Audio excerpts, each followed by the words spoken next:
Good morning বন্ধুরা, সবাই কেমন আছো? আশা করি সবাই খুব ভালো আছো। আমার নতুন আরেকটা ভিডিওতে আমরা চলে তোমাদেরকে এসেছি। এটা সবাইকে কোথায় জানো? স্বাগত। তিন চুলা। যারা যারা আমার ভিডিওগুলো হ্যাঁ, দেখো তুলবো তাদেরকে তো, দাঁড়াও। অসংখ্য ধন্যবাদ, সবাই তো এভাবেই আমার ঢুকছি। পাশে থেকো।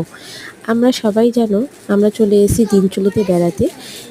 কার এখানে যে কখন আসবে? হোমস্টেটিতে এসে আমরা উঠেছি, তার যে রুমের যে ভিউটা সেটাই আজকে তোমাদের সাথে ও, শেয়ার আমি করব। ভুললু।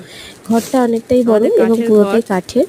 3টে বেড চরম পাতা রয়েছে, চরম ঠান্ডা নাকি প্রত্যেকটাই বাবা? ডবল বেডের। কাঠের আর কাঠের কাচের 2টো বেতের চেয়ার এবং টেবিল, আর 2টো বাঁশের চেয়ার রয়েছে। এখানে 3খানা কি জানলা শুরু হয়ে রয়েছে, গেছে? চিপস, জানলাগুলো বিশাল বড় বড়, আঙ্কেল চিপস। পর্দা ঢুকে দেওয়া বসতে হয়, রয়েছে ঢুকে হেলান দিয়ে এবং বসতে। ভেতরে রুম হিটারের আচ্ছা। ব্যবস্থাও রয়েছে। আসলে এখানে ঠান্ডা এতটাই বেশি যে এগুলো সত্যিই খুব প্রয়োজন।